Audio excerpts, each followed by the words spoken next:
నమస్కారం.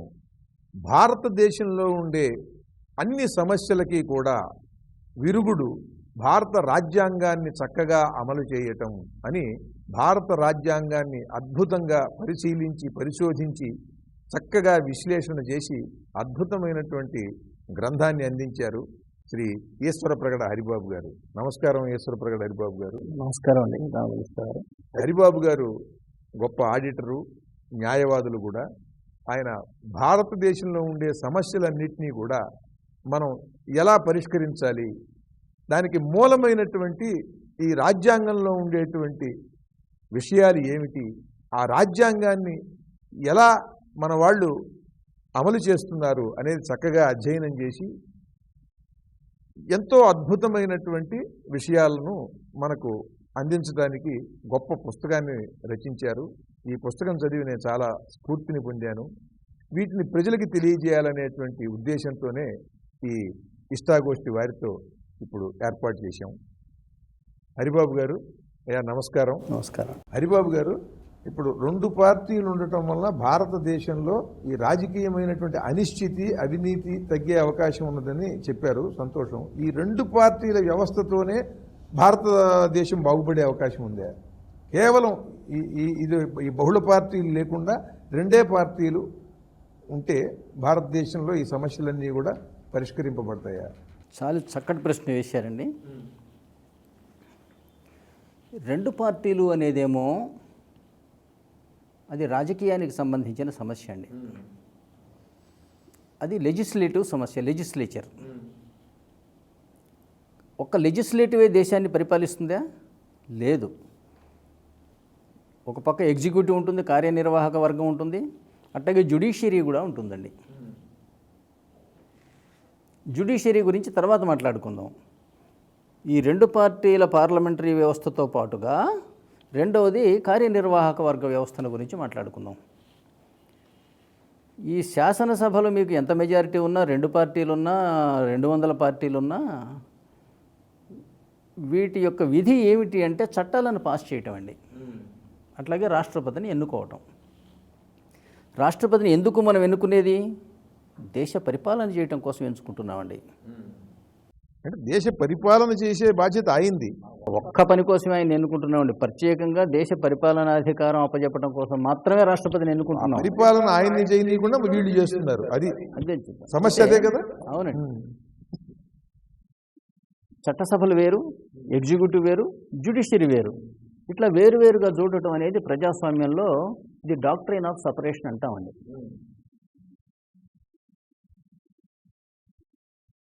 అందువల్ల ఈ దేశ కార్యనిర్వాహక అధికారం, ఈ దేశాన్ని పరిపాలించే అధికారం రాజ్యాంగం ఎవరికి ఇచ్చింది అంటే రాష్ట్రపతి గారికి ఇచ్చిందండి.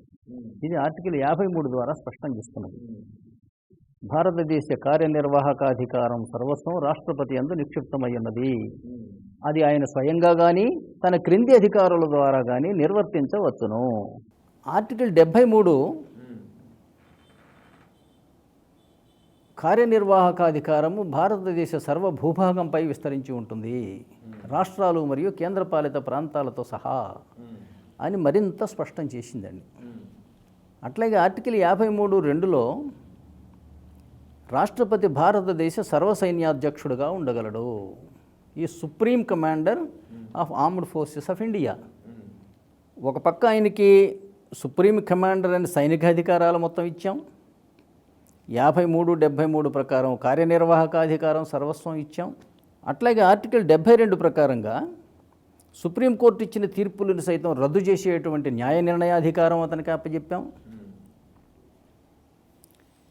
అట్లాగే ఆర్టికల్ 124 కింద న్యాయమూర్తుల నియామకము,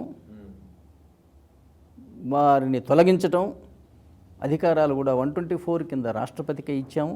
అట్లాగే ఈయన క్రింది అధికారుల ద్వారా నిర్వర్తించవచ్చు అంటే క్రింది అధికారులను పెట్టుకునే అధికారం ఆర్టికల్ 74, 75 కిందనేమో కేంద్రంలో మంత్రివర్గాన్ని నియమించుకునే అధికారం, నియమించి తొలగించే అధికారం. రాష్ట్రాలలో ఆయన తరఫున పనిచేయడానికి ఆర్టికల్ 155 అండ్ 156 కింద గవర్నర్లను నియమించి ఇష్టానుసారం తొలగించే అధికారం. అట్లాగే గవర్నర్లు రాష్ట్రాల ముఖ్యమంత్రుల్ని, మంత్రుల్ని నియమించి తొలగించే అధికారం. అట్లాగే భారతదేశంలో ఉన్న ఐఏఎస్, ఐపీఎస్, డిఫెన్స్ ఫోర్సెస్ ప్రతి ఒక్క ప్రభుత్వ ఉద్యోగి కూడా రాష్ట్రపతి యొక్క ఉద్యోగి అని ఆర్టికల్ 310 తెలియజేస్తున్నది. అంటే ఇంతమందిని నియమించే అధికారం ప్రధానమంత్రికి లేదు. కేవలం ఇంకానండి అటార్నీ జనరల్ని, ఆడిటర్ జనరల్ని, చీఫ్ ఎలక్షన్ కమిషనర్ని, మరి ఫైనాన్స్ కమిషన్ని, ఎస్సీ ఎస్టీ బీసీ కమిషన్స్ని ఆర్టికల్ 340, 341, 341A కింద ఇట్లా దేశ పరిపాలన అస్తవ్యస్తమైనప్పుడు లేదా దేశపు టెల్లల బయట నుంచి గనక ఏదైనా దాడి జరిగినప్పుడు లేదా దేశంలో అంతర్గత అల్లర్లు జరిగినప్పుడు పార్లమెంటును రద్దు చేసి, రద్దు అంటే అర్థం ప్రస్తుతం పక్కన పెట్టి అత్యాయక పరిస్థితి ప్రకటించి పరిపాలించే అధికారం ఈయనకే ఉందండి ఆర్టికల్ 352 కింద. ఒక్క విషయం అంటే ప్రధానమంత్రి దగ్గర నుంచి సాధారణ ఉద్యోగి వరకు, ప్రభుత్వోద్యోగి వరకు అందరూ కూడా రాష్ట్రపతి అధీనంలోనే ఉంటారు కదా. అధీనం మాత్రమే కాదండి, వాడినటువంటి వర్డింగ్ ఏంటంటే అంబేద్కర్ మహాశయుడు their term of office shall be during the pleasure of the president, unquestionable authority. Unquestionable authority. ఇప్పుడు ఇంకా ఏంటంటే మీకు అమెరికాలో రాష్ట్రాల మీద ప్రెసిడెంట్కి అధికారం లేదు, అక్కడ ఎలక్టెడ్ గవర్నర్లు పరిపాలిస్తారు. కానీ మన దగ్గర ఇంతకు ముందే చెప్పాను మీకు 155, 156 కింద ఈయన గవర్నర్లని ఆయన ఇష్టానుసారం నియమించి తొలగిస్తాడు. ఆ గవర్నర్లు రాష్ట్రాలను పరిపాలిస్తారు. అందువల్ల రాష్ట్రాల పరిపాలన కూడా రాష్ట్రపతి యందు ఉన్నది అని మనం అర్థం చేసుకోవాలి. అంటే రాష్ట్రపతి ఇష్టానుసారంగా వీళ్ళ నియామకం ఉంటుంది, వీళ్ళ పదవీ కాలం కూడా ఉంటుంది. ఆ తర్వాత సమస్త దేశాన్ని, భారతదేశం మొత్తాన్ని కూడా పరిపాలించే దానికి అవసరమైనటువంటి అన్ని హక్కులు, వనరులు రాష్ట్రపతికి అప్పచెప్పడం జరిగింది. అవసరమైనప్పుడు, అవసరమైతే పార్లమెంటును పక్కన పెట్టి పరిపాలించటం, లేదా పార్లమెంటు సమావేశాలలో లేనప్పుడు ఆర్డినెన్సులు జారీ చేసే అధికారం, అట్లాగే రాష్ట్ర అసెంబ్లీలు కనుక చట్టబద్ధంగా నడిచే అవకాశం లేదు అని భావించినప్పుడు రాష్ట్ర అసెంబ్లీలను రద్దు చేసే అధికారం, ఈ అన్ని అధికారాలు కూడా ఏంటంటే రాష్ట్రపతికే అప్పచెప్పడం జరిగింది. అందువల్ల ఆ రాష్ట్రపతి ఈ దేశాన్ని పరిపాలిస్తేనండి ఇన్ని వివాదాలు ఉండవు. ఉదాహరణకి వాళ్ళ రాష్ట్రాలని రాష్ట్రపతి ద్వారా నియమితులైనటువంటి గవర్నర్లు పరిపాలిస్తున్నారు. కేంద్ర రాష్ట్రాల మధ్య మనస్పర్ధలు, విభేదాలు, ఇట్లా అల్లర్లు జరగటం అనేది సాధ్యం అవుతుందండి? అన్నీ అవ్వదు. కేంద్ర రాష్ట్ర ప్రభుత్వాల మధ్య సజావుగా ఉంటుంది. అంటే ఇది రాష్ట్రపతి తన అధికారాలతో తను పరిపాలిస్తే న్యాచురల్లీ. అట్లాగే ఏంటంటే ఒక అసెంబ్లీలో మెజారిటీ ఉన్నవాళ్ళు అసెంబ్లీ మెజారిటీ ద్వారా నాకు పరిపాలనాధికారం వచ్చిందనటం ఎంత తప్పు మాట అంటే, పరిపాలనాధికారం వేరు, అసలు మీదిగా డిపార్ట్మెంటే వేరు. ఇప్పుడు మీరు BAలో 90 మార్కులు వస్తే BSc పాస్ అయినట్టు అవ్వదు, అది వేరు. మీది మీకు ఎన్ని మార్కులు వచ్చినా, ఎన్ని సీట్లు వచ్చినా చట్టసభల్లో చట్టాలు చేసే పని మీది. ఎగ్జిక్యూటివ్ పని కూడా మాదే అని మీరు అనుకుంటున్నారు. ఆ ఎగ్జిక్యూటివ్ అయిన గవర్నర్ మీరు అంటే వాళ్ళు అనుకుంటున్నారు, ప్రజలు కూడా అనుకుంటున్నారు, మేము కూడా అనుకుంటున్నాం, మాకు కూడా తెలియదు. దానివల్ల ఏమవుతుందంటేనండి, మీరు మెజారిటీ వచ్చింది కాబట్టి పరిపాలించవచ్చు అని మీరు అనుకుంటే, కింద అధికారులను కనుక మీరే నియంత్రిస్తే, అటేపు మీరు చెప్పినట్టు జీవోలు ఇవ్వాలని గవర్నర్ని నియమిస్తే, మీ ప్రతిపక్షాలను మీరు మీ సొంత పోలీసులు పెట్టి పిచ్చి కొట్టుడు కొట్టియగలరు. మీ మున్సిపల్ అధికారులు పెట్టి వాళ్ళ బిల్డింగులు కూలగొట్టగలరు. మీ మైనింగ్ వగైరా అధికారులతోటి వాళ్ళ వ్యాపార వ్యవస్థను మూసివేయగలరు. ఇది జరుగుతుంది ఇప్పుడు.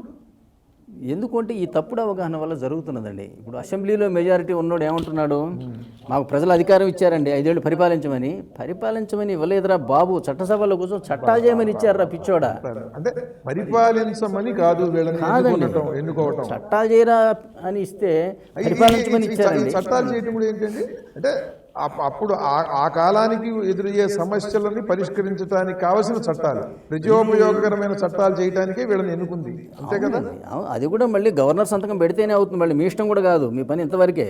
రాష్ట్రపతిని ఎన్నుకోవాలి, ఈ చట్ట నిర్మాణాల్లో మీరు పాలు పంచుకోవాలి. అంటే చట్టం చేయబోతున్నాము అనుమతించండి అని ముందు వెళ్ళాలి. ముందు ఆర్టికల్ 167 కింద పర్మిషన్ అడగాలి. మీరు చట్టం పాస్ చేసిన తర్వాత గవర్నర్ దగ్గరికి వెళ్ళి ముద్ర వేయించుకోవాలి. ఇది జరగకుండా మిమ్మల్ని ఎన్నుకున్నది ఎందుకైతే ఓపెన్గా అంటున్నారు కదా అంటే, ప్రజలు మాకు 5 ఏళ్ళు అధికారం ఇచ్చారండి, మమ్మల్ని 5 ఏళ్ళు పరిపాలించమని అధికారం ఇచ్చారు, అని వీళ్ళే అంటారు, కోపం వస్తే అసెంబ్లీని రద్దు చేయమని కూడా వీళ్ళే అంటారు. రాష్ట్రపతి తన అధికారాలతో తాను పరిపాలిస్తే దేశంలో రెండే పార్టీల విధానం ఉన్నట్టయితే ఈ సమస్యలన్నీ కూడా అవినీతికి కూడా అప్పుడు తావుండేది కాదు కదండి. ఇవాళ మేము చెప్పా, భారతదేశంలో ఉన్న ప్రతి ఉద్యోగి రాష్ట్రపతి యొక్క ఉద్యోగి అని చెప్పాను. ఈ కార్యనిర్వాహక అధికారం మొత్తం రాష్ట్రపతి, గవర్నర్లు, కలెక్టర్ల కింద ఎస్పీలు, ఎస్పీ కింద మిగతా వీళ్ళందరూ పనిచేస్తూ ఉంటారండి, డిపార్ట్మెంటల్ హెడ్స్. వీళ్ళ ట్రాన్స్ఫర్స్ కానీ ఏదైనా గవర్నర్ సలహాతోటి వీళ్ళు చేయాలండి, కలెక్టర్లు వీళ్ళు చేయాలి.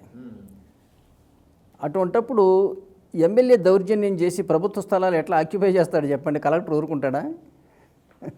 దీనివల్ల పార్టీ ఉన్నోడే పరిపాలించవచ్చు అన్న అభిప్రాయం రావటం వల్ల ఏమవుతున్నదంటే ఎమ్మెల్యేలు చట్టరహితమైనటువంటి వ్యాపారాలు చేయటం, భూ కబ్జాలు చేయటం, లేకపోతే అధికారులను బెదిరించి తిట్టడం. అసలు నీకేం పని, నువ్వెందుకు పోవాలి అధికారి?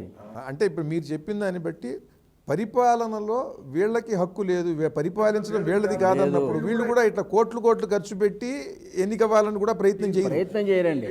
ఇవాళ ఎన్నికల్లో జరిగే అవినీతి ఎందుకు వస్తున్నదంటే ఎమ్మెల్యే అయితే మొత్తం నాది దున్నేసుకోవచ్చు, ఈ ఊర్లో అన్ని కాంట్రాక్టులు నావే, అన్ని ఏ వ్యాపారమైనా, కలెక్టర్లు, ఎస్పీలు మొత్తం అందరూ కూడా మన మాట వింటారు, మనం చేతిలో పెట్టుకుని చేయొచ్చు అనుకుంటున్నారు. కానీ అది వీళ్ళ పని కాదు అనేది తెలిసి వీళ్ళు కేవలం ప్రజోపయోగకరమైన చట్టాలు చేయటం వరకే వీళ్ళ బాధ్యత అని తెలిస్తే, అది కూడా రెండు పార్టీల వ్యవస్థ కనుక ఉంటే ఈ దేశంలో ఈ రాజకీయమైనటువంటి అవినీతి, అనిశ్చితి పోతుందండి. చాలా చాలా చక్కగా చెప్పారు హరిబాబు గారు. అయితే వీళ్ళు ఈ మంత్రులు కేవలం చట్టాలు చేయటమేనా, వీళ్ళకి పాలనలో ఏం బాధ్యత లేదా, వీళ్ళకి అధికారాలు ఏముండవా? మంత్రులు ఇక్కడ చాలా అవగాహన లోపం జరుగుతున్నదండి. మంత్రులు చట్టసభలో సభ్యులని ఎవరు చెప్పారు మీకు అసలు? మంత్రులు చట్టసభలో భాగం కాదు. వాళ్ళు రాష్ట్రపతి లేదా గవర్నర్ చేత నియమించబడినటువంటి మంత్రులు. గవర్నరు నియమించి ఏ అధికారాలు అప్పచెప్పి ఏ బాధ్యతలు అప్పచెప్పితే ఆ బాధ్యతలు చేయవలసిన వాళ్ళు. ఉదాహరణకి ఆర్టికల్ 77(3) కింద ఈ మంత్రులకు శాఖలు కేటాయించడం అనేది గవర్నర్ గారి పని. అది ఆ శాఖ రెవెన్యూ శాఖ ఒక మంత్రికి అప్పచెప్పాను అనుకోండి, రెవెన్యూ వ్యవహారాలు కలెక్టర్లతో అందరికీ డీల్ చేసి ఇష్టానుసారం చేయడానికి వీల్లేదు. ఆర్టికల్ 167 కింద మీరు పెట్టబోయే ప్రపోజల్స్, అడ్మినిస్ట్రేటివ్ ప్రపోజల్స్ అయిన ట్రాన్స్ఫర్సా వగైరా, సస్పెన్షన్సా, డిస్మిస్, మీరు ఏది చేయదలుచుకున్నా అవి 167 కింద గవర్నర్కి నివేదించి చేయాలి. అందువల్ల ఇక్కడ మంత్రుల పాత్ర ఏంటంటే రెండు రకాలు. ఒకటి, మీరు చట్టసభలో సభ్యులు, అందువల్ల మీ ఓటు కూడా విలువైనదే చట్టసభల్లో చట్టాలు చేసేటప్పుడు. అట్లాగే రెండోది ఏంటంటే మీకు కార్యనిర్వాహక అధికారంలో కూడా గవర్నర్ ద్వారా వీటిని డెలిగేటెడ్ అథారిటీస్ అంటారండి రాజ్యాంగంలో. ఇవి డెలిగేటెడ్ అథారిటీస్. రాష్ట్రపతి మీకు డెలిగేట్ చేశాడు కాబట్టి, గవర్నర్ మీకు డెలిగేట్ చేశాడు కాబట్టి కార్యనిర్వాహక అధికారంలో కూడా మీకు భాగం కల్పించబడింది. ఈ కల్పించబడ్డప్పుడు కానీ మీరు అసెంబ్లీ సభ్యులై ఉండాలన్న రూల్ లేదండి. ఇప్పుడు వెస్ట్ బెంగాల్ ముఖ్యమంత్రి మమతా బెనర్జీ గారు ఏ సభలో సభ్యుడు కాదు ఇంతవరకు కూడా. అట్లాగే మహారాష్ట్ర చీఫ్ మినిస్టర్ ఉద్ధవ్ ఠాక్రే గారు ఏ సభలో సభ్యుడు కాదండి. ఆయన ఎమ్మెల్యే కాదు, ఆయన ఎమ్మెల్సీ, నామినేటెడ్ ఎమ్మెల్సీ. అందువల్ల ఆయనకు చట్టం చేసే అధికారం ఉందంటే చట్టం చేసే అధికారం కూడా కొన్ని ఉన్నాయి, కొన్ని లేవండి. సో ఉదాహరణకి ఆర్థిక బిల్లులు ఉన్నాయనుకోండి, ఆర్థిక బిల్లులు కౌన్సిల్లో అవి ఇనిషియేట్ చేయడానికి వీల్లేదు, అది పాస్ చేయాల్సిన అవసరం కూడా లేదు. ఆర్టికల్ 109 కింద అంటే అర్థం, ఇప్పుడు మన్మోహన్ సింగ్ గారు ఆయన లోక్సభ సభ్యుడు కాదు, ఆయన నామినేటెడ్ రాజ్యసభ సభ్యుడు. ఆయనకి ఏం చట్ట అధికారాలు ఉన్నాయండి అంటే ఆర్థికపరమైన చట్ట అధికారాలు లేవు ఆయనకి. నామినేటెడ్ సభ్యులకి రాజ్యసభలో నామినేటెడ్ కానీ ఎలక్టెడ్ కానీ, అక్కడ రాజ్యసభ కానీ ఇక్కడ రాష్ట్రాల్లో కౌన్సిల్ సభ్యులకు కానీ అన్ని చట్టాల మీద వాళ్ళు కూడా ఓటేయాలి. కానీ ఆర్థికపరమైన చట్టాల మీద వాళ్ళ సంతకం అవసరంలే, వాళ్ళు పాస్ చేయటం అవసరంలే. అందువల్ల మంత్రులకి చట్టసభలతో పాటుగా కార్యనిర్వాహక అధికారాలు కూడా డెలిగేటెడ్ అథారిటీ ఎంతవరకు అంతవరకు మాత్రమే ఉన్నాయి. అవి ఎంతవరకు ఉంటాయి? మీకు ఎంతవరకు అప్పచెబితే అంతవరకే. ఆయన మీరు నచ్చిన ప్రకారంగా గనక కనుసన్నల్లో గనక పని చేయకపోతే కేంద్ర మంత్రులను ఆర్టికల్ 75 కింద ఇష్టానుసారంగా తొలగించవలసిన 75 సూచిస్తున్నది. రాష్ట్ర మంత్రులను ఆర్టికల్ 164 కింద governor their term of office shall be during the pleasure of the governor. మంత్రులకి పరిపాలనాధికారం రాష్ట్రపతి వల్ల కేంద్ర మంత్రులకి, రాష్ట్రపతి వల్ల కేంద్ర మంత్రులకి, గవర్నర్ వల్ల రాష్ట్ర మంత్రులకి సంక్రమించి వాళ్ళు ఎంతవరకు బాధ్యతలు అప్పచెప్పారో అంతవరకు వాళ్ళు పరిపాలనలో భాగం భాగస్వాములు అవ్వచ్చు, నచ్చకపోతే తీసేయచ్చు. శాసనసభ్యుల పరిస్థితి ఏంటి? వీళ్ళకి ఏమైనా పాలనలో భాగం ఉందా? వీళ్ళకి ఎంత మాత్రం ఉండదండి. శాసనసభల సభ్యులకి వాళ్ళకి రెండే అధికారాలండి. ఎంపీలకు కానీ శాసనసభ్యులకి ఎమ్మెల్యేలకి కానీ ఏమి పాలనలో వాళ్ళ భాగస్వామ్యం లేదండి. అసలు ఈ క్లాస్ వేరు సార్. ఇది ఇప్పుడు డ్రిల్ మాస్టర్ వచ్చి, వాడు డ్రిల్ మాస్టర్, స్కూల్లో అందరం అదే స్కూల్లో మనం అందరం స్టూడెంట్స్మే, ఆయన డ్రిల్ మాస్టారు. ఆయన వచ్చి ఇక్కడ సైన్స్ చెప్తా అంటే ఎడగూరుతుంది? విభాగాలు వేరు కదా. మీది లెజిస్లేటివ్ డిపార్ట్మెంట్, మీది లెజిస్లేచర్ వర్కే చేయాలి. ముఖ్యంగా నిర్దేశించబడిన విధులు రెండేనండి చట్టసభలకి. ఒకటి రాష్ట్రపతిని ఎన్నుకోవటం ఆర్టికల్ 54, 55 కింద, రెండు చట్టాలు చేయటం. ఈ రెండు తప్పితే శాసనసభ సభ్యులకు కానీ పార్లమెంట్ సభ్యులకు కానీ ఇంకా ఏ రకమైన విధులు విధించబడి ఉండలేదు. బాగుందండి. ఇప్పుడు మన కార్యక్రమం చూసేటువంటి వాళ్ళకి తెలియాల్సింది ఏంటి, నేనేం కోరుకుంటున్నానంటే మీరు చెప్పిన దాంట్లో ఉన్న సూక్ష్మం, ఈ ఎమ్మెల్యేలు కానీ ఎంపీలు కానీ వీళ్ళకి పరిపాలనలో ఏమాత్రము కూడా వీళ్ళకి భాగస్వామ్యం లేదు. రాజ్యాంగం ఇవ్వలేదు, భారత రాజ్యాంగం కల్పించలా. వీళ్ళు కలెక్టర్తో కానీ లేకపోతే ఎస్పీలు వీళ్ళతో కానీ మాట్లాడి ఇది చేయండి అది చేయండి అని చెప్పే అధికారం శాసనసభ్యులకు లేదు, ఎమ్మెల్యేలకు లేదు కదా. ప్రజాప్రతినిధిగా పోయి వీళ్ళ వ్యతిరేకత తెలియజేయచ్చుగా. కలెక్టర్ నువ్వు సరిగ్గా పని చేయట్లే, అది వేరు కాదండి. ఈ పని చేయమని ఆ పని చేయమని లేదు కదా. అది మొట్టమొదటి అది తెలియాలి. వీళ్ళలో ఎవరినన్నా సరే, ఇటు గవర్నర్ గనక మా మంత్రిగా నియమిస్తేను, అక్కడ ప్రధానమంత్రి సలహాతో రాష్ట్రపతి కనుక కేంద్ర మంత్రులుగా నియమిస్తే ఆ అప్పచెప్పిన ఆ మంత్రి శాఖలో ఏ బాధ్యత అప్పచెప్పారో అంతవరకు చేసే అధికారమే ఉంది పాలనలో. అంతేగాని సాధారణ ఎంపీకి సాధారణ ఎమ్మెల్యేకి పరిపాలనలో భాగస్వామ్యం లేదు. ఇటు రాష్ట్రపతిని ఎన్నుకోవటము, ప్రజోపయోగకరమైన చట్టాలు చేయటం మాత్రమే వీళ్ళ బాధ్యత. అంతే కదండి భారత రాజ్యాంగం ఇచ్చింది. చాలా చాలా చక్కని విషయాలు చెప్పారు. ఎందుకంటే ఇది ప్రజలకి తెలియాలి. ఎందుకంటే ఎమ్మెల్యే అని అంటే తనకి చాలా పరిపాలనలో చాలా భాగస్వామ్యం ఉంటుంది, మొత్తం తన నియోజకవర్గంలో అంతా తనే. గవర్నర్ ఏమో ముఖ్యమంత్రికి కొన్ని అధికారాలు దఖలుపరిచాడు, ఆయన చేస్తాడు. అది ఎమ్మెల్యేలకు సంబంధం లేని విషయం ఒకటి. కానీ ఇప్పుడు జరుగుతున్నటువంటి ఒక దురవగాహన ఏంటి అంటే, ఒక ముఖ్యమంత్రికి స్వతహాగాని ఈ అధికారాలన్నీ సంక్రమించినాయి అని అనుకుంటున్నారు.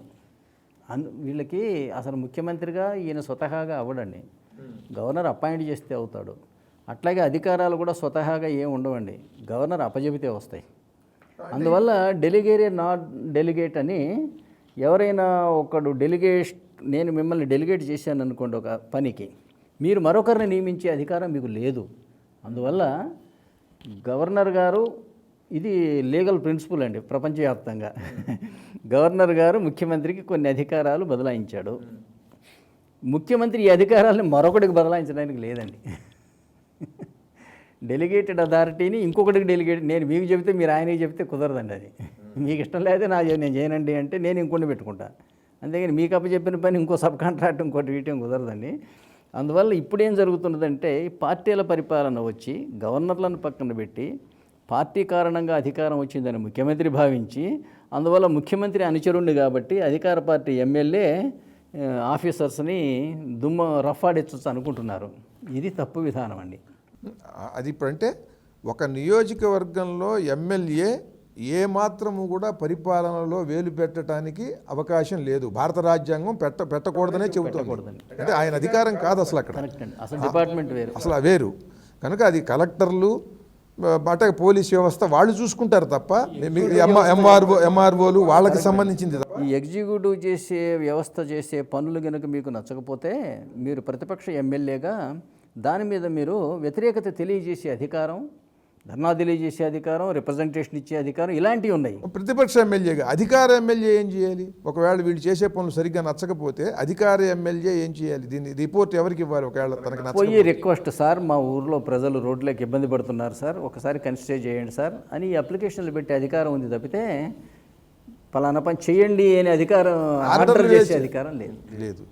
చాలా సంతోషం అండి. ఇప్పుడు భారత రాజ్యాంగం సుస్పష్టంగా రాష్ట్రపతికి సర్వసంపూర్ణమైనటువంటి అధికారాలు ఇచ్చింది. అలాగే బహుళ పార్టీ వ్యవస్థ వల్ల భారతదేశం బాగా నష్టపోతున్నది. రెండే పార్టీలు కనుక ఉన్నట్టయితే దేశంలో కాశ్మీర్ సమస్య లాంటి సమస్యలు ఉండవు. అలాగే అనిశ్చితత, ఇప్పుడు ఈ నీటి వివాదాలు కూడా ఉండవండి. రెండే పార్టీలు కనుక ఉన్నట్టయితే ఇప్పుడు జల వివాదాలు ఇప్పుడు తమిళనాడుకి కర్ణాటకకి ఉన్నాయి, అట్లాగే ఆంధ్ర తెలంగాణలకు ఉన్నాయి. ఆంధ్ర తెలంగాణకి ఇప్పుడు కర్ణాటకకి ఆల్మట్టి మళ్ళీ డ్యామ్ పెంచుతున్నారంటే మనకు కూడా మళ్ళీ అది సమస్య అవుతుంది. ఈ వివాదాలన్నీ రెండు పార్టీల విధానం వల్ల పరిష్కారం అవుతాయా? ప్రతి రాష్ట్రంలో కూడా దేశం అంతటా కూడా ఒకే ప్రభుత్వం ఉంటుందండి, అది రాష్ట్రపతి ప్రభుత్వం. అన్ని రాష్ట్రాల్లో కూడా ఆయన నియమించినటువంటి గవర్నర్ల ద్వారా పాలన కాబట్టి అందరూ కూడా ఆయన అనుయాయులే. అందువల్ల రెండు రాష్ట్రాల మధ్య డిస్ప్యూట్ రావడం అనే సందర్భమే ఉత్పన్నం కాదండి ఫస్ట్ ఆఫ్ ఆల్. అయితే ఈరోజు కూడా రాష్ట్రాల మధ్య ఇది డిస్ప్యూట్ కాదండి. ఇప్పుడు మీరు 5 సంవత్సరాలు ఉండి వెళ్ళిపోయే మనిషి కోalitionలో ముఖ్యమంత్రి అయితేనేమో 3 రోజుల 6 రోజుల నెల 6 నెలల తెలియదు, ఎప్పుడు వెళ్ళిపోతారో తెలీదు. నిజంగా నీటిని గురించి మీకు అంత బాధ లేదండి. ఎప్పుడైనా రాజకీయం యొక్క బాధ ఏంటంటే అధికారం ఎలా సాధించాలి, సాధించిన అధికారాన్ని ఎలా నిలబెట్టుకోవాలి, తద్వారా ఎలా లబ్ధి పొందాలి, 3 ప్రశ్నలండి. ఈ నీటి వివాదాలు మేము ఎందుకు చేస్తామంటే ఈ పక్క రాష్ట్రాలకి కేంద్రానికి వ్యతిరేకంగా మా ప్రజని మా గ్రూప్ని ఒక సాలిడారిటీ అంటారే, ఈ సాలిడారిటీగా నా పక్కన ఉంచుకోవటం కోసం మేము రేజ్ చేస్తాం ఇష్యూస్. అంతే తప్పితే ఇప్పుడు కూడా ఏంటంటే ఇవి పూర్తి నిజాయితీతో కూడిన జల వివాదాలు కావండి, ఏది కూడా కాదండి. అదేంటంటే as against other states, as against the centre, మిగతా అన్ని పార్టీలని కాకుండా మా పార్టీకి కొంతమందిని అభిమానులను తయారు చేసుకునే ఒక గ్రూపును తయారు చేసుకునే మార్గంగా ఇవాళ అది ఉపయోగపడుతున్నదండి. ఇప్పుడు ఎట్లయితే ఒక కులం కోసం మాట్లాడి ఆ కులం గ్రూపును తయారు చేసుకోవటం, ఒక ప్రాంతం కోసం కొట్లాడి ఆ ప్రాంత ఓట్లు ఇలాంటిదే మరొక జలవు, ఇది మరొక గ్రూపు చేసుకునే వివాదాలు తప్పితే నిజమైన వివాదాలు కావు అవి. నిజంగా పరిష్కరించుకునే అభిప్రాయం ఉంటే కేంద్రం చెబితే వినాలి. కానీ ఈ బహుళ పార్టీ వ్యవస్థ వల్లనే వస్తుంది కదా. అంటే ఒక ముఖ్యమంత్రి అంటాడు కదా, అంటే నేను ప్రధానమంత్రి దమ్ముంటే మా రాష్ట్రంలో అడుగు పెట్టమని చూద్దాం అంటాడు. ఎంత అన్యాయం అండి. మామూలు వాడిని అనకూడదండి, పౌరుణ్ణి అనకూడదు. ఆర్టికల్ 19 కింద దేశంలో మన ఇష్టం వచ్చిన చోట వెళ్ళే అధికారం మనకి ఆర్టికల్ 19 కలగజేస్తున్నది. అటువంటిది ప్రధానమంత్రిని నా దమ్ముంటే నా రాష్ట్రంలో అడుగుపెట్టు అంటాడండి. ఇంకొక ముఖ్యమంత్రి నల్ల బ్యాడ్జీలతో రిసీవ్ చేసుకుంటాడండి. ఇంకొక ముఖ్యమంత్రి ఏమో పలానా చోటుకు వచ్చాడండి, మన రాష్ట్రం ఏంటి, వచ్చితే వస్తాడు పోతే పోతాడు నాకేంటి అంటాడండి. ఇంకొకటి అంటాడు కదా, అంటే మొన్న పౌరసత్వ చట్టం లాంటిది పార్లమెంటు పాస్ చేసిన చట్టాన్ని నేను అమలుపరచను అంటాడండి. ఇంకొకటి అంటాడు కదా, అంటే ప్రెసిడెంట్ని పార్లమెంట్ని అవమానపరచడమే కదండి. ఇంకొకటి అంటాడు కానీ కేంద్ర డిపార్ట్మెంట్ నుండి సిబిఐ మా రాష్ట్రంలో అడుగు పెట్టడానికి వీల్లేదంటాడండి. అంటే ఒక్కొక్క అవగాహన లేక లేకపోతే ఇది అవగాహన లేని దౌర్జన్యం అండి. ఎందుకంటే మాకు హక్కులు ఉన్నాయని వీళ్ళు అనుకుంటున్నారు, అనుకోవటం వల్ల వస్తున్నది తప్పితే మంచివాళ్లే. కానీ ఈ రాజ్యాంగ అవగాహన లేక దేశంలో ఇలాంటి సమస్యలన్నీ ఉత్పన్నం అవుతున్నాయి తప్పితే ఆ రాజ్యాంగాన్ని మనం గౌరవించి, అంబేద్కర్ రాసిన రాజ్యాంగాన్ని గౌరవించి తూచా తప్పకుండా ఈ పార్లమెంటు మెంబర్లందరూ, నేను చెప్తున్నా ఇవాళ మొత్తం జ్యుడిషియరీ కూడా, ఈ ఇవాళ ఉన్నటువంటి పత్రికా రంగం కూడా, ఈ మేధావులు కూడా అంబేద్కర్ రాసిన రాజ్యాంగాన్ని అక్షరం చదివి అమలు పరిస్తే అంతకు మించిన ఈ భూమి మీద ఒక స్వర్గం లాంటి దేశం తయారవుతుంది భారతదేశం. చాలా అద్భుతం అండి, చాలా అద్భుతంగా చెప్పారు. అంబేద్కర్ రాజ్యాంగాన్ని అర్థం చేసుకుని వీళ్ళు దాని ప్రకారం సాగకపోవటం వల్ల భారతదేశంలో ఈ సమస్యలన్నీ కూడా బాగా వచ్చాయి. ఈ సమస్యలు పరిష్కరించకుండా వీళ్ళు కూడా వీళ్ళ స్వార్థానికి దీన్ని వాడుకుంటున్నారు అని చెప్పారు. ఏమంటే ఇప్పుడు ఈ బహుళ పార్టీ విధానం వల్ల ఇన్ని సమస్యలు ఉంటాయని అంబేద్కర్ గారికి తెలుసు కదా. ఆయన నిర్దేశించిన నిజానికి రెండు పార్టీల వ్యవస్థనే కదా ఉందండి. భాష ఇప్పుడు ప్రజాస్వామ్యం అంటే ఏమిటో మీరే చెప్పాలి. మరి ఇప్పుడు ప్రజాస్వామ్యం అంటే మినిమం 51% ఓట్లు వస్తే ప్రజాస్వామ్యం. ఎవరో కొద్దిమంది తీసుకుంటే మిగతా వాళ్ళ మీద దౌర్జన్యం చేసినట్టే అది. మరి దాన్ని ఆనాడు వాళ్ళు అలా ఉల్లంఘిస్తుంటే ఈ భారత రాజ్యాంగ ఉల్లంఘన జరుగుతుంటే అంబేద్కర్ గారు ఎందుకని మౌనంగా ఉన్నారు? ఈ ప్రశ్న ఒక అద్భుతం అండి. ఇది మనకి 1947లో స్వాతంత్రం వచ్చింది కదండి. 1950లో రాజ్యాంగం వచ్చిందండి. మొట్టమొదటి ఎన్నికలు 1952లో జరిగినాయండి. 52లో జరిగితే మన వాళ్ళు ఆదరా బాదరాగా ఒక 2 పనులు చేశారండి. 51లో మీకు పార్లమెంట్ లేదు కదండి. లేకపోయినా సరే నెహ్రూ గారు అందులో ఒక తీర్మానం పెట్టాడు ఆర్టికల్ 15కి. మనం రాజ్యాంగంలో సమానత్వం అని రాసుకున్నాం, హోదాలో సమానత్వం, చట్టం ముందు సమానత్వం, అవకాశాల్లో సమానత్వం అని ఆర్టికల్ 14, 15, 16లో రాసుకున్నాం. అయినా ఆర్థికంగా వెనకబడ్డ తరగతులకి, విద్యాపరంగా వెనకబడ్డ తరగతులకి, షెడ్యూల్డ్ కులాలకి, షెడ్యూల్డ్ తెగలకి వాళ్ళ అభివృద్ధి కోసం ఏదైనా చేస్తే సమానత్వానికి విఘాతం కాదు అని ఆర్టికల్ 15కి సవరణ పెట్టాడండి. ఆర్టికల్ 15 నిజానికి అది ఉద్యోగాలకు సంబంధించింది. అప్పటికి 52లో పెట్టారు. 1951 అండి. 51 మరి రాజ్యాంగం ఇంకా అప్పటికి రాజ్యాంగ సభ ఉంది తప్పితే పార్లమెంట్ లేదు. కానీ అది తొందరగా ఎందుకు పెట్టాడు అనేది నేను చెప్తానండి. 52లో ఎన్నికలు రాబోతున్నాయి 6 నెలల్లో.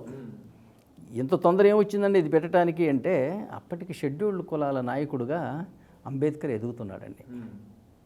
అణగారిన కులాలు వర్గాలకి. అట్లాగే అంబేద్కరు ఒక పార్టీ కూడా పెట్టుకున్నారండి. Scheduled caste federation of India అని ఒక పార్టీ పెట్టుకున్నారు. అందుకోసం నెహ్రూ గారు వెంటనే ఏం చేశాడు, నువ్వు షెడ్యూల్డ్ కాస్ట్ ఫెడరేషన్ పెట్టుకున్నావు కదా, నేను అందుకోసం scheduled cost, scheduled tribes, educationally backward, economically backward అందరికీ మేలు చేసే సవరణ ఆయన పెట్టాడండి. దీనివల్ల ఏమైందంటే అంబేద్కర్ గారి పార్టీ దేశవ్యాప్తంగా ఓడిపోయి ఓన్లీ 2% ఓట్లే వచ్చినాయండి. ఇది ఒకటి ఇలా పక్కన పెట్టండి. రెండో చట్టం వీళ్ళు పాస్ చేసింది 1951లో, పార్లమెంటే రాకముందు ఆదరాబాదరాగా చేసిన పనులండి, ఎంత తొందరపాటు చర్యలు. రెండవది ఏంటంటే ప్రజాప్రాతినిధ్య చట్టం 1951 పాస్ చేయటం అండి. అది పాస్ చేసి ఏం చేశారంటే అందులో రాజకీయ పార్టీ అంటే నిర్వచనం ఇచ్చారు కదంటే, అందులో సెక్షన్ 2F కింద ఈ రాజ్యాంగం సెక్షన్ 20 ప్రజాప్రాతినిధ్య చట్టం సెక్షన్ 29A కింద నమోదు చేసుకున్నటువంటి భారత పౌరుల సమూహం రాజకీయ పార్టీ అని ఒక నిర్వచనం ఇచ్చారండి. వీళ్ళు ఎవరైనా సరే ఆ 29A కింద రిజిస్ట్రేషన్ చేసుకోవాలి అని పెట్టారండి. పులోమని ఒక 50-60 పార్టీలు టకటక రిజిస్ట్రేషన్ అయిపోయినాయండి. నిజానికి ఇది అవసరమైన ఎన్నికలకు పోకముందు మీకు పార్లమెంట్ వచ్చిన తర్వాత చట్టాలు చేసుకోవాలి. లేదా కనీసం 51లో పార్లమెంట్ లేనప్పుడు చేసిన ఈ చట్టాన్ని 6 నెలల్లో పార్లమెంట్ వచ్చింది, అందులో ఎందుకు సమీక్షించలా? అప్పుడు ఏమైందంటే 53 పార్టీలు రావడానికి మరి అంబేద్కర్ మహాశయుడు ఎందుకు అంగీకరించాడు అనేసరికి అది మొట్టమొదటి సంవత్సరం కాబట్టి, మొట్టమొదటి ఎన్నికలు కాబట్టి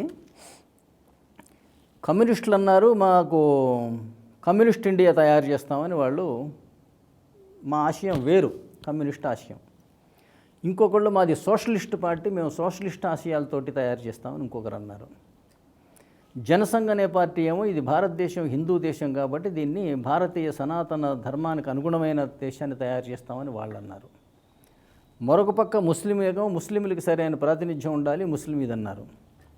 అంబేద్కర్ గారేమో సామాజిక న్యాయానికి ప్రాధాన్యం ఇవ్వాలి అన్నారు. కమ్యూనిస్టులేమో ఆర్థిక సమానత్వానికి ప్రాధాన్యం ఇవ్వాలి అన్నారు. మరి ఇప్పుడు 2 పార్టీలు తయారు చేయడం ఎట్లా కుదురుతుంది? ఇవన్నీ కూడా పరస్పర విరుద్ధమైనటువంటి భావనలు. కాంగ్రెస్ సరే వీటన్నిటినీ కలగాపలకంగా మేము మిశ్రమంగా వాళ్ళు లిబరల్ పార్టీ మాదని వాళ్ళు పెట్టుకున్నారు. ఇన్ని మిశ్రమ భావాలు ఉన్నప్పుడు వీళ్ళందరినీ 2 పార్టీల కింద మీరు గ్రూపులు కండి అని ఎవరు ఆదేశించాలి? ఎవరు ఆదేశిస్తే ఎవరు వింటారు? అందుకోసం మొదటిసారి ఇన్ని పార్టీలు పోటీ చేశాయంటే అర్థం ఉంది. చేస్తే ప్రజలు మాత్రం వాళ్ళ అభిప్రాయాన్ని ఖచ్చితంగా చెప్పారండి 2 పార్టీలు కావాలని. కాంగ్రెస్ పార్టీకి 44% ఓట్లు ఇచ్చారండి. ప్రతిపక్షాలు అన్నిటికీ కలిపి 56% ఓట్లు ఇచ్చారండి. అంటే ఎవరికి మిగతా 56% ఓట్లు వచ్చినా కూడా ఎవరికి పట్టుమని ఒక 5-6 సీట్లు 4 సీట్లు రాలేదండి. చాలామందికి 100% డిపాజిట్లే పోయినాయి. ఒక కమ్యూనిస్టులకే సోషలిస్టులకే 10-12 సీట్లు వచ్చినాయి, మిగతా అందరికీ 1, 2, 3 ఇట్లు వచ్చినాయండి. అప్పటికన్నా వాళ్ళకి జ్ఞానోదయం అవ్వాలి. ప్రజలు మన పార్టీలుగా గుర్తించలే. 500 స్థానానికి పోటీ చేస్తే ఒక్కటి కూడా నాకు ఇవ్వలే, లేదా ఒక్క ఎంపీ ఇచ్చారు అన్న కనీస జ్ఞానం తెచ్చుకొని నేను పొలిటికల్ పార్టీగా, దేశవ్యాప్త పొలిటికల్ పార్టీగా ఉండే హోదా నాకు లేదు అన్న కనీస జ్ఞానం వచ్చి వీళ్ళందరూ కలిసి రెండవ పార్టీ కింద ఏర్పడితే బాగుండేది. ఇటు Congress party, non Congress party, వీళ్ళు ఒక పార్టీ పేరు పెట్టుకోవచ్చు. నిజంగా వీళ్ళు యునైటెడ్గా ఉంటేనేమో కాంగ్రెస్ అధికారంలోకి వచ్చేది కాదు. వాళ్ళకి 44, వీళ్ళకి 56. కానీ ఈ నిజాయితీ అనేది ఆనాటి రాజకీయ నాయకుల్లో లోపించింది. అప్పటి నుంచి అలాగే కాంగ్రెస్ ఏమనుకుంటుంది, ప్రతిపక్షాలు ముక్కలు అయి ఉన్నాయి కాబట్టి నా గెలుపు తేలికైంది, 44% వచ్చినా సరే నాకు పార్లమెంట్లో 75% సీట్లు వచ్చినాయి, అందువల్ల ఇది నాకు బాగుంది అని నేను అనుకుంటా కాంగ్రెస్ని. మరి ప్రతిపక్షాలు ఎందుకు ఒప్పుకున్నాయి? ఎందుకు ఒప్పుకొని అంటే వాళ్ళకి అంతకన్నా గతి లేదు. ఏదో పొలిటికల్ పార్టీ అనే పేరుతోటి తెల్లగొడ్డలు వేసుకొని వాడిని చందాలు, దందాలు, ఒక హోదా, ఒక ఆవిర్భావం, ఇట్లా ఒక హోదా, అందులోనే అధ్యక్షులు అని పార్టీలు పెట్టుకోవటం. వాళ్ళు ఏంటంటే దానికే సంతృప్తి పడ్డారండి. అదే మనకు కొనసాగింది. ఇది వాళ్ళు దానికే సంతృప్తి పడ్డారు. ఏదో ఒకటి ఈ మాత్రం అన్నా పోతుంది కదా, 2 పార్టీల పేరు పెడితే ఈ పార్టీలన్నీ ఉనికి పోతుంది కదా. అందుకోసం ఏంటంటే దేశం ఎటుపోతే మాకేం, అసలు ప్రజాస్వామ్యం కాకపోతే మాకేం అని బాధ్యతారాహిత్యంగా ప్రతిపక్షాలన్నీ కూడా విడిపడి అనేక పార్టీలుగా ఉండిపోయినాయండి. 70 ఏళ్ళుగా ఇదే కొనసాగుతున్నదండి. అందువల్ల మరి ఇది కొనసాగుతూ ఉంటే ఇప్పుడు అంబేద్కర్ మహాశయుడు ఎందుకు ప్రశ్నించలేదు అన్న మాటకి నేను చెప్పా. మొట్టమొదటి ఎన్నికలు కాబట్టి అసలు ఎవరు నిలుస్తారో ఎవరు పడిపోతారో చూద్దాం కాబట్టి అందరికీ అవకాశం ఇచ్చాం. తర్వాత ఏర్పడిన పార్లమెంట్లో అంబేద్కర్ మహాశయుడు అడుగు పెట్టలే. ఆయన పార్టీ ఓడిపోయింది, ఆయన స్వయంగా ఓడిపోయాడు. 1954లో మళ్ళీ ఒక ఎలక్షన్స్లో మళ్ళీ ఎంపీగా పోటీ చేసి లోక్సభకి మళ్ళీ ఓడిపోయాడు, 3వ స్థానంలో నిలిచాడు. దాంతో అండి ఆయన పార్టీకి 2% ఓట్లు రావడంతో ఆ ప్రశ్నించే గొంతుక మోగబోయింది. అడిగే ఒక నైతిక స్థాయి పోయిందండి, శక్తి తగ్గింది. అవును, అవతల వాడేమో 400 సీట్లు గెలిచి పరిపాలన చేస్తూ ఉంటే మనం ఒక సీటు కూడా గెలవకుండా నీ పాలన తప్పు అనాలి అంటే ఒక మనసులో ఒక బాధ ఉంటుంది. అరే నేను ఇంత దేశం కోసం రాజ్యాంగాన్ని రచించిన మనిషిని, నేను రాసిన రాజ్యాంగం ప్రకారంగా పార్లమెంట్ ఏర్పడింది, అందులో అడుగుపెట్టే అర్హత నాకు రాలేదా? ఇంత మానసికంగా ఎంతటి క్షోభ అనుభవించాడు అనేది వర్ణనాతీతం అండి. అందువల్ల ఆయన అడగలేదు, ఒక పాయింట్ అండి. రెండవది ఏంటంటే బాబు రాజేంద్ర ప్రసాద్ని 1950లో రాజ్యాంగం రాగానే ఆయన రాష్ట్రపతిగా పెట్టారండి, పార్లమెంట్లో కాదండి. 1952లో మొట్టమొదటి ఎలక్టోరల్ కాలేజీ ఏర్పడ్డ తర్వాత, ఎలక్టోరల్ కాలేజీ అంటే ఆల్ ఎమ్మెల్యేస్ అండ్ ఎంపీస్ వాళ్ళు ఎన్నుకోవాలి రాష్ట్రపతిని. కానీ 1952లో ఆయన ఎన్నిక ఎందుకు జరపలేదండి? ఎవరు ఎన్నుకున్నారు? ఎవరో ఎన్నుకున్నారు తప్పితే పార్లమెంట్ ఎన్నుకోలే. అందువల్ల పార్లమెంట్లో అధికార లాంఛనంగా మళ్ళీ ఎన్నుకోవలసి ఉండే, కానీ అలా జరగల, కొనసాగారు. యుద్ధం ఏంటి సార్, అసలు ఇల్లీగల్ అయిపోయింది ప్రెసిడెంట్ అపాయింట్మెంట్ అనేది. అసలు ఎన్నికే జరపలే.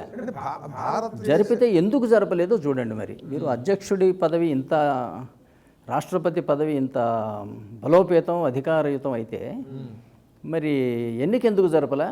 లేదా ఎన్నికలో నెహ్రూ గారు ఎందుకు నిలబడి గెలవలే అంటేనండి, ఆ రోజున 1950లో కానివ్వండి 52లో కానివ్వండి రాష్ట్రపతి అధికారాలు గుర్తించి రాష్ట్రపతి ఎన్నిక జరిపితే అందులో బాబు రాజేంద్ర ప్రసాద్ గారేమో అసలు పోటీ చేసేంత స్థాయి కూడా లేదు, అంత పాపులర్ మనిషి కాదు. నెహ్రూ గారు పాపులర్ కాంగ్రెస్ పార్టీలో. నెహ్రూకు పోటీగా ఉండే స్థాయిలో ఎవరున్నారంటే అప్పుడు సర్దార్ వల్లభాయ్ పటేల్ ఉన్నాడండి. ఈ సర్దార్ వల్లభాయ్ పటేల్కు ఉన్న అడ్వాంటేజ్ ఏంటంటే రాష్ట్రపతి ఎన్నికలో ఓటర్లు దేశవ్యాప్తంగా ఉన్న ఎమ్మెల్యేలండి, వాళ్ళకి 50% ఓట్లండి, వాళ్ళవి 50% వాళ్ళవే. వాళ్ళ ద్వారానే వస్తారు రాజ్యసభ సభ్యులు, వాళ్ళకి 15% ఉన్నాయండి. అంటే 35% ఓట్లు రాష్ట్ర అసెంబ్లీల చేతుల్లో ఉన్నాయి, ఒక 35 లోక్సభలో ఉన్నాయండి. ఈ రాష్ట్రాలన్నీ కూడా సర్దార్ వల్లభాయ్ పటేల్కి అనుకూలంగా ఓటేసే అవకాశం ఉంది. ఎందుకు? మన హైదరాబాదుతో సహా భారతదేశంలో ఉన్నటువంటి అన్ని రాష్ట్రాలను కూడా సైనిక చర్య ద్వారా భారతదేశంలో విలీనం చేసినటువంటి ఉక్కు మనిషి అన్న పేరు సాధించిన ఘనత ఆయనకు ఉందండి. ఆయన కారణంగానే వీళ్ళకి రాష్ట్రాల హోదా వచ్చినా, భారతదేశంలో భూభాగం వచ్చినా, అందువల్ల ఈ రాష్ట్రాల ఓట్లు ఆయనకు పడితే రాష్ట్రపతిగా గెలవడం బహుతేలిక. అందుకోసం నెహ్రూ గారు అనుకుంటున్నా నేను, రాష్ట్రపతి ఎన్నిక అందువల్ల జరపలే. ఎందువల్ల జరిపినా ఎందువల్ల జరపకపోయినా ప్రధానమంత్రి పరిపాలన అనేది రాజ్యాంగ విరుద్ధమని మీకు ఇప్పుడే చెప్పాను. కానీ ఇక్కడ జరిగింది, అంబేద్కర్ ప్రశ్నించడానికి వీలు లేని సమస్య మరొకటి ఉత్పన్నమైంది. ఇక్కడ అన్ని అధికారాలు రాష్ట్రపతివే, ఎవరు కాదన్నారు. కాకపోతే ప్రధానమంత్రి గారు చెప్పినట్టు ఇట్టున్నాడు. నిర్ణయం ప్రధానమంత్రి చేస్తున్నాడు, ప్రపోజల్ పంపిస్తే ఆయన సంతకం పెట్టి స్టాంపు వేస్తున్నాడు. దీనితోటి రాష్ట్రపతి అంటే రబ్బర్ స్టాంప్ అన్న బిరుదు ఆయన సాధించి పెట్టాడండి. అంటే మొట్టమొదటి రాష్ట్రపతికే రబ్బర్ స్టాంప్ అన్న పేరు వచ్చేసిందండి. ఆ రకంగా ఏంటంటే 30 సంవత్సరాల పాటు 1977 వరకు కాంగ్రెస్ అధికారంలో ఉండటం వల్ల అదే విధానం కరెక్ట్ అని ఈ దేశంలో ఉన్న మేధావులు, ప్రెస్సు అందరూ అది వాస్తవం అని అనుకుంటున్నారండి. కానీ అది కరెక్ట్ కాదు. ప్రధానమంత్రి నిర్ణయిస్తున్నాడు, రాష్ట్రపతి సంతకం పెడుతున్నాడు. మరి దీన్ని మీరు ఎలా ప్రశ్నిస్తారు? అంబేద్కర్ గారు ఎలా ప్రశ్నిస్తారు దీన్ని? అవునండి, ఆయనే పరిపాలిస్తున్నాడుగా, ఆయన సంతకం లేకుండా మేము చేస్తున్నామేంటి, ఆయన చెప్పినట్టే చేస్తున్నాంగా అనే అవకాశం ఉందండి. అందువల్ల అప్పుడు 1977లో ఇందిరాగాంధీ గారు ఈ విషయం గమనించారండి. అన్ని అధికారాలు రాష్ట్రపతికే ఉన్నాయి, మరి మిగతా దేశంలో ఉన్న ప్రతి ఒక్కడు ఆయన ద్వారా నియమితుడే. అసలు ఎన్నుకొనబడ్డ అధికారి భారతదేశంలో రాష్ట్రపతి, ఉపరాష్ట్రపతి, సభాపతి ఈ ముగ్గురు తప్పితే ఏది హోదా పేరుతోటి ఎన్నుకొనబడ్డ మనిషి భారతదేశంలో మరొకడు లేడండి. ఆవిడ ఏం చేసింది? 1976లో 42వ రాజ్యాంగ సవరణ ద్వారా అన్ని అధికారాలు రాష్ట్రపతివే, కానీ రాష్ట్రపతి మేం చెప్పినట్టే నాలి.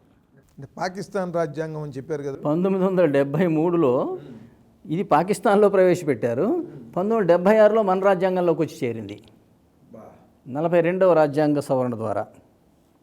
అంటే ఏమండి, అసలు చిన్న పిల్లగాడు కూడా నవ్వడండి. అన్ని అధికారాలు నీయే, కానీ నువ్వు నేను చెప్పినట్టు వినాలి. అంటే మీకు ఏమైనా అధికారాలు ఉన్నట్టా లేనట్టా? అంటే పాకిస్తాన్ రాజ్యాంగం కూడా తప్పేగా, ఈవిడ చేసిన సవరణ కూడా తప్పేగా. సవరణ ప్రకారం జరుగుతున్న ఈ పరిపాలన కూడా 76 తర్వాత జరుగుతున్న పరిపాలన కూడా తప్పేగా. పార్లమెంటు ఆ 42వ రాజ్యాంగ సవరణను ఈ మేరకు రద్దన్నా చెయ్యాలి. కానీ ఈ రాజ్యాంగాన్ని ఇంతగా చదివిన నా ఉద్దేశం ఏంటంటే, అసలు ఆ 42వ రాజ్యాంగ సవరణ ఈ మేరకు అసలు చెల్లదు. ఎందుకనంటే ఇది రాజ్యాంగ స్ఫూర్తికి విరుద్ధమైనటువంటి అంశం. అందువల్ల దీని మీద రాష్ట్రపతి సంతకం పెట్టినా అది చెల్లదు తప్పితే రాజ్యాంగం పని రాకుండా పోతుంది.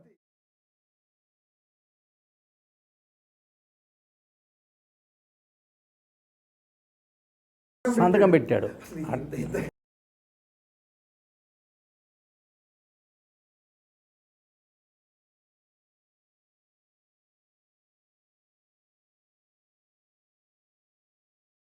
అవునండి.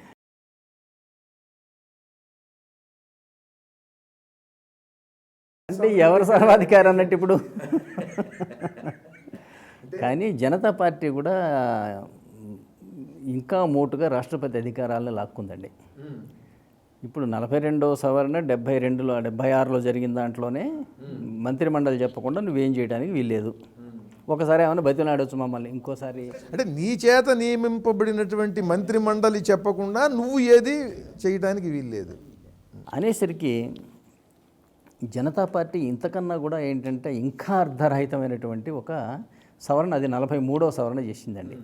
అవి ఏం చేసింది అంటే, ఇందిరాగాంధీ గారు ఎమర్జెన్సీ పెట్టారు కదా, హక్కులన్నీ హరించేసి ప్రజల స్వాతంత్రాన్ని హరించేసింది అన్న సబ్జెక్ట్ మీద వీళ్ళు దేశవ్యాప్తంగా ప్రచారం చేసి అధికారంలోకి వచ్చారు. కాబట్టి వీళ్ళేదో ప్రజాస్వామ్యాన్ని కాపాడినట్టుగా నాటకం ఆడే ప్రయత్నంలో భాగంగా ఏం చేశారు అంటే, ఆర్టికల్ 352 కింద అత్యాయక పరిస్థితి పెట్టే అధికారం రాష్ట్రపతి యొక్క అధికారాలకు కత్తెర విధించారు. జనతా పార్టీ వాళ్ళు ఏం చేశారు?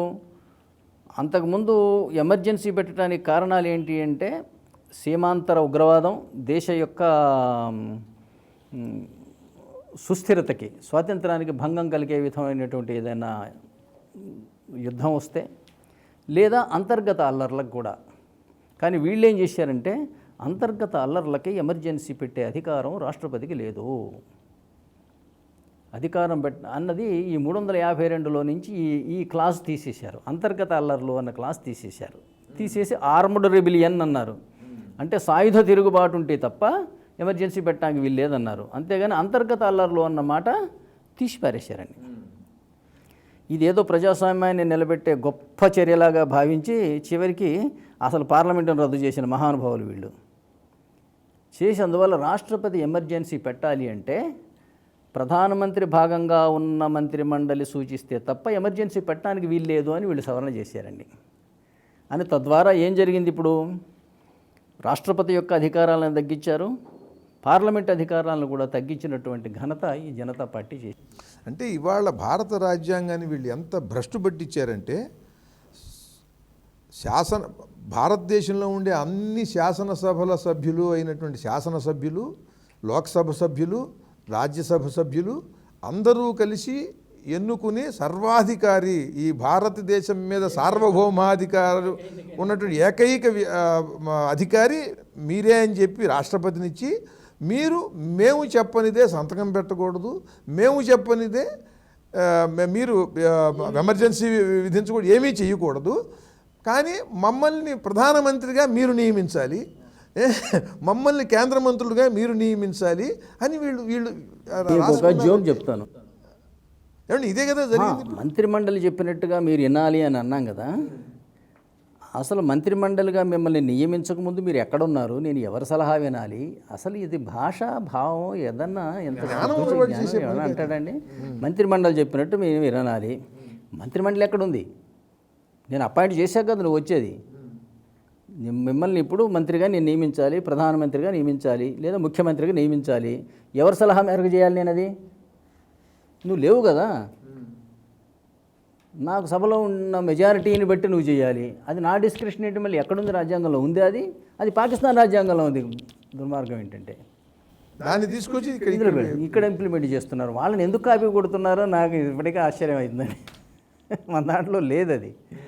ఇప్పుడు మంత్రులు నియమించకముందు మంత్రులు ఉనికిలోనే లేరు. కనీసం మంత్రిని ఇప్పుడు తొలగించాలండి. పోనీ ఎవరి సలహా మేరకు తొలగించాలి? నేను మీరే సలహా ఇస్తారా మిమ్మల్ని తొలగించమని? అర్థం పర్థం లేని భాష, అర్థం పర్థం లేని ఇంప్లిమెంటేషను. సలహా మేరకు నేను చేయాలన్నాం అనుకుందాం.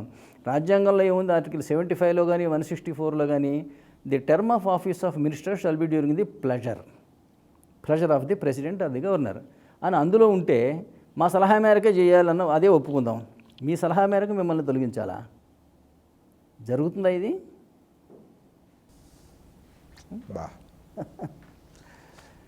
అర్థం లేని పరిస్థితి. రాజ్యాంగాన్ని ఎంత విస్మరించారనేది చెప్పడానికే నేను చెప్తున్నాను. మీకు ఇవన్నీ విస్మరించారు. అర్థం చేసుకోకపోవటం కూడా కాదు, అర్థం చేసుకోకపోవడం అసలు చదివితే కదా. అసలు అది ఎక్కడుందో కూడా చూడకుండా వ్యవస్థ నడుపుతున్నారు వీళ్ళు. 1976లో ఇందిరాగాంధీ భారత రాష్ట్రపతి తాము చెప్పినట్టుగా వినాలి అనేటువంటిది, అంటే పాకిస్తాన్ రాజ్యాంగాన్ని దీంట్లో చొప్పించినట్టుగానే మన రాజ్యాంగంలో సెక్యులర్ అనేటువంటి ఒక పదం కూడా ఆవిడ చేర్చింది. ఇది అని మనం మాట్లాడుకుంటుంటాం కదా. ఈ సెక్యులర్ అనేటువంటి పదానికి అర్థం ఏమిటండి? దానివల్ల మనం ఏం కోల్పోయాం? రాజ్యాంగంలో ఆర్టికల్ 91, 95 అండి. దాని ప్రకారం నియమించాలన్నా మెజారిటీ ఉన్న పార్లమెంటు మెంబర్నే నియమించాలి ప్రధానమంత్రిగా. తొలగించాలన్నా కూడా నో కాన్ఫిడెన్స్ మోషన్ పెట్టి తొలగించాలి. ఆర్టికల్ 91, 95 అది పాకిస్తాన్ రాజ్యాంగం. ఇండియాలో ఎందుకు అమలు అవుతున్నదో నాకు అర్థం కావట్లే. మన అంబేద్కర్ రాసిన రాజ్యాంగంలో లేదు. లేదు లేదు లేదు పైగా వాళ్ళ దాంట్లో ఏముంది? ఏదో ఒక పార్లమెంటు మెంబర్ని మెజారిటీ చూసి ప్రైమ్ మినిస్టర్గా పెట్టమని ఉంది. కానీ మన దగ్గర పార్లమెంటు మెంబర్ని పెట్టమని లేదు, లోక్సభ మెంబర్ని పెట్టాలని లేదు, రాజ్యసభ మెంబర్ని కూడా పెట్టవచ్చు, ఏది కానివ్వండి కూడా పెట్టవచ్చు. ఇది రాష్ట్రపతి యొక్క విశేషమైనటువంటి అధికారం.